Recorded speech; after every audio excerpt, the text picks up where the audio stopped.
Today we're going to be talking about the Polar Lights RC four-wheel drive truck. Starting off today's video, let's get straight into the body of this RC truck.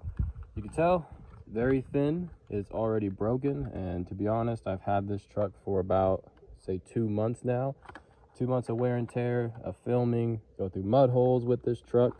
We'll get into the waterproof aspect of it in a little while. The body does have one little light hookup, very small, so I guess you have very tedious hands or tweezers or something, might be an issue for you. It does have these little prongs, just little rubber. If you pull hard enough, these will come out. They're a little bit of a pain to put the body on and off when they're attached, but you also don't lose them as easy, so that is a good big plus. Other than that, only negative is going to be you got to duct tape it. That's the only big thing, just like this truck right here, just like this slash body right here, which is much thicker, but as you can see, we have duct tape in here, so all these cracks and broken parts stay together with the duct tape. I'd recommend that would be a pretty good upgrade for this fairly chintzy body. Getting into the remote for this RC truck, it's pretty standard. It will fit a one-handed driver, so if you want to do a filming or you just want to use one hand, you are good to go. Forward and backward does work. Trim and speed still work. It takes 3 batteries, and it's just a pretty decent controller for the price of this truck. Quick overview of the batteries, not much to talk about for it. This truck only has a certain battery bought with this truck, comes with 2 of these. Takes about an hour to 45 minutes, a bit more than an hour sometimes, depending on how long you want to drain it for before you want to charge it. But this truck does have a problem with this. It has to be right here and installed and pushed in. So when you're in the sand, this gets stuck pretty easy and you got to really muscle it out. There's the prong connectors right there. Goes in, latch, and you turn that little thing right there. Take it back out. It's clean. Yeah, there you go. A little bit snug. Definitely a tight fit for as far as battery goes. It's not going to be easy like a normal plug and play battery, but not too bad. All plastic, so I'm assuming you drop them enough, they will break, but as long as you keep them nice and secure in the vehicle, you shouldn't have very many problems. Getting into the internals of this truck, it does come with a brushless motor, has metal gears in the back of here, comes with a nice little air scoop for the motor to keep it cool. The only big problem with this is if you have the full throttle down long enough, it will overheat or whatever it does. It has a little kill switch and everything stops until you repress the gas again. So it is a bummer when you're trying to do a long jump. You have to get a long runway in, but overall, not too bad once you get used to it. But everything else with this truck is fairly nice. Plastic servo, plastic arms, connectors.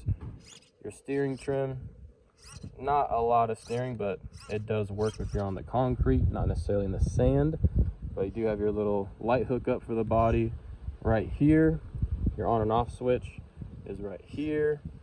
And the tires are pretty decent, not too bad. This truck did come with paddle tires as well. Not much of a difference, especially with something so small, not the most power out there. Into the shocks. Shocks are pretty nice. It's very springy, very bouncy. They're pretty good. Over 2 months, never did anything to them, never had a problem, and they just still work. They do pretty good. It's better than this $500 RC car over here in the back. That's saying something right there. Track is quality, right? This does have lights on the body. They are not waterproof as far as I know. These lights don't work anymore. Took it in water one time and the lights didn't work. The truck didn't like it either. It was not, I don't think this is waterproof. It will work. It just doesn't work as good anymore. The steering did have problems last time I brought it in the water, but you take everything apart right here. It's all just little screws and comes apart very easy. Get everything cleaned out. Rocks and mud, sand gets stuck in there, and well, you just got to keep everything maintained and clean to keep your RC running good. Underneath, we have the chassis right here. It is plastic, just like how you're going to have on a Traxxas Slash 4x4. And these are all plastic. Some metal parts, metal pins, all metal screws, plastic arms, metal springs. But yeah, the majority, say 90% of this truck is going to be plastic, which is great for bashing. Haven't had anything break on this truck. It does have a wheelie bar. You're not going to really need that. It doesn't have that much power, but If it is something you go jump and do off-roading with, you might want to take this off and replace it with something different. The wing is all plastic. It's pretty durable. Everything on this truck bends very well. Body posts bend very easy. You're not going to have a lot of snapping problems with this vehicle. But yeah, overall, it's not too bad. We'll get into the last thoughts. So for a final thoughts and overview of this truck, we'll go over some of the better features for it. Obviously, looks, number one. This does look really, really cool. It's not too bad. It does come with some offset colors as an orange. It does have lights on top and on the body itself and the bumper. It looks nice. It comes with extra tires, 2 batteries, and a charger. It's all ready to go out of the box. So that is a huge plus. Everything on this truck has worked fairly well, other than acceleration cutting out over a long duration, and it's not 100% waterproof. It does not work great in the water. The body is very thin, and another fairly decent con, if it depends if you like cutting up the body or not. The body comes too big for this actual mounting system they have here, so you're going to have to cut it out the front and the back to be able to get it, because I've already cut it. You can see it's still not the easiest deal. Honest reviews, see how hard it is just to put the body on. But once you have it on, just put these clips back in and you're good to go. But it looks great. Plastic, great for bashing, decent tires, decent speed. It's not fast. It's not going to go 25, 30 miles an hour, but it is going to be good enough to go mob around the campsite, take it through some random stuff, hit some little jumps. It's not going to be too bad.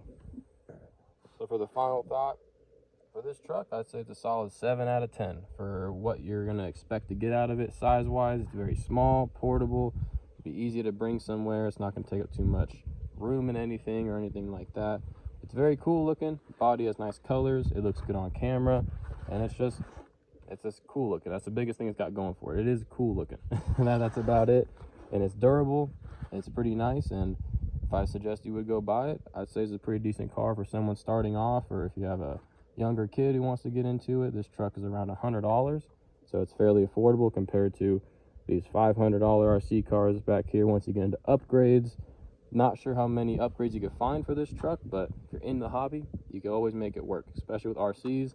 There's always a way to make a motor fit, mount something, and get something to work. Unless you custom make it, do it yourself, everything will work out eventually. So yeah, the Polar Lights RC is very good. I recommend it.